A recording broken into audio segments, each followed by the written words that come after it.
So to get into Yemen a little bit, obviously we have long been supporting, as with other countries, a coalition, but sort of led by the United States, supporting Saudi Arabia and the UAE as they continue to engage in a genocide in Yemen. That's born out of the Yemen civil war. So this is a tweet from Dr. Trita Parsi, who teaches at Johns Hopkins and is also the vice president of the Quincy Institute for Responsible Statecraft. Dr. Parsi was kind enough to come on the show a few months back and talk about the Middle East and the Iran negotiations. He tweets, "The Biden administration has condemned the Houthi actions roughly 13 times since taking office. Not one condemnation of Saudi bombings of Yemen, though. Will it also not condemn this attack? Quote, Saudi-led airstrikes in Yemen killed at least 70 people at a prison." And I want to show you guys the article that he's referencing there. This is in the New York Times. Saudi-led airstrikes kill scores at a prison in Yemen.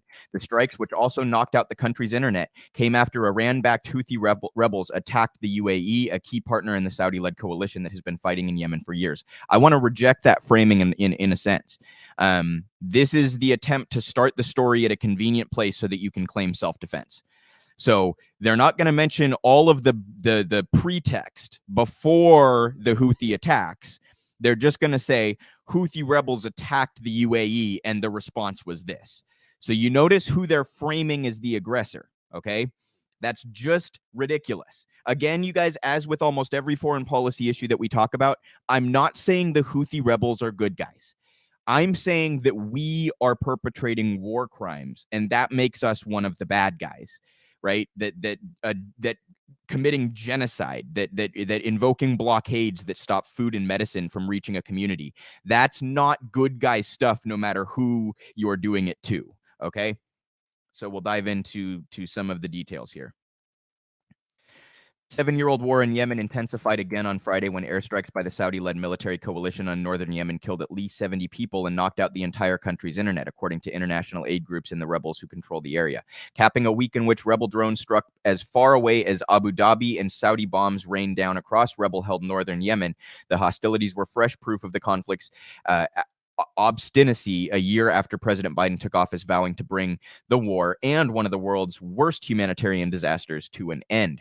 After months of territorial gains by the Houthis, the Iran-backed rebels who control northern Yemen, forces backed by Saudi Arabia and the United Arab Emirates have managed to claw back some territory and shift the momentum of the war. Those offensives have snarled international efforts to push the two sides toward peace. Friday's strikes, which hit targets across Houthi-controlled territory, including a prison, and damaged the country's internet infrastructure, raised the risk of heating things up even further. In the northern city of Sada near the Saudi border, where an airstrike destroyed a temporary detention facility, the Republic Hospital had received around 70 dead and 138 wounded and could not take any more, said Ahmed Mahat, the head of Doctors Without Borders mission in Yemen. 2 other hospitals in the city were flooded with growing numbers of injured patients, even as their medical supplies thinned, Doctors Without Borders said. Yahya Shaim, I apologize if I butchered that, a health official for Sada, said in a phone interview that the number of casualties had risen to 267, including 77 dead and 190 injured, adding that there were about 50 people still under the rubble.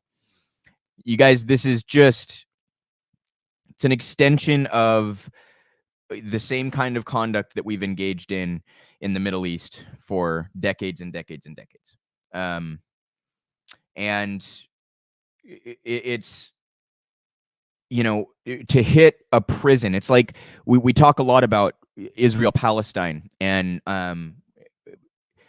the style of attack. So when you attack, you know, a fucking COVID testing center, when you attack a road to the only hospital in town, when you attack a water purification center, when you attack a school or hit a school bus or hit a fish market, you are not engaging in legal warfare. You're committing crimes against humanity, or they're what they call international.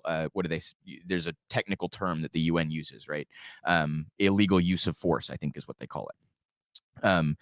So that's what the United States has long been engaging in, is this kind of excessively aggressive to the point of being criminal behavior to the point of being criminal. And I showed last week, I think it was, a clip of Noam Chomsky, who broke this down 20 fucking years ago, you guys. He took every post World War II president and he went one by one. Why are they indictable? Why do they belong at the Hague? So it was quite a long clip, and that is exactly. I'm sorry, I'm trying to bring up the next website, and my fucking computer is being. Anyhow, so yeah, back to Yemen. This is something Biden promised. He it falls right in line with the things we were just talking about. He's promised many, many things and has instead completely refused to act upon them. And this is one of those things. He said he would end our support for the Saudis, especially after Jamal Khashoggi's murder at the hands of Mohammed bin Salman. He said he would be tough on the Saudis because of that. Khashoggi, obviously, for those who don't know, was a Washington Post journalist who was killed by the Saudi crown prince. And that was a line too far, even for a lot of the media outlets in this country that will support our continued war crimes and our support for the Saudis. That was even a bridge too far. Like, you're killing an American journalist or a journalist for an American outlet. And yet, what has Biden done? He tried to rhetorically appear kind of tough when he first took office, and since then, what's he done? He sent a bunch of multi-billion-dollar weapon deals to the Saudis and to the UAE. So he's just continued to support the very thing that he claimed he would bring an end to. And this was deemed for a while the worst humanitarian crisis in the world. For a while, 20-some Yemeni civilians were set to potentially starve because of the blockade that we had invoked. So even past just the bombings, you guys, that like hitting a prison, that's just not legal warfare. That's killing non-militant combatants.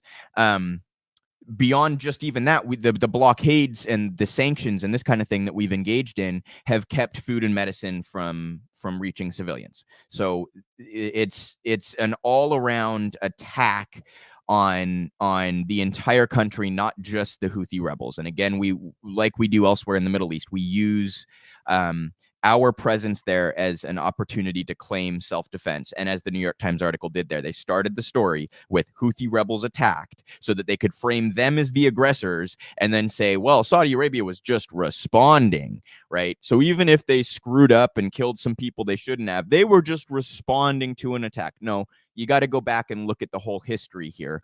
And to be clear, again, there's not really a good side on this one, but Saudi Arabia having engaged in a genocide makes them obviously a bad guy, and the New York Times refuses to frame it that way, even after an American journalist was killed by the Saudi crown prince.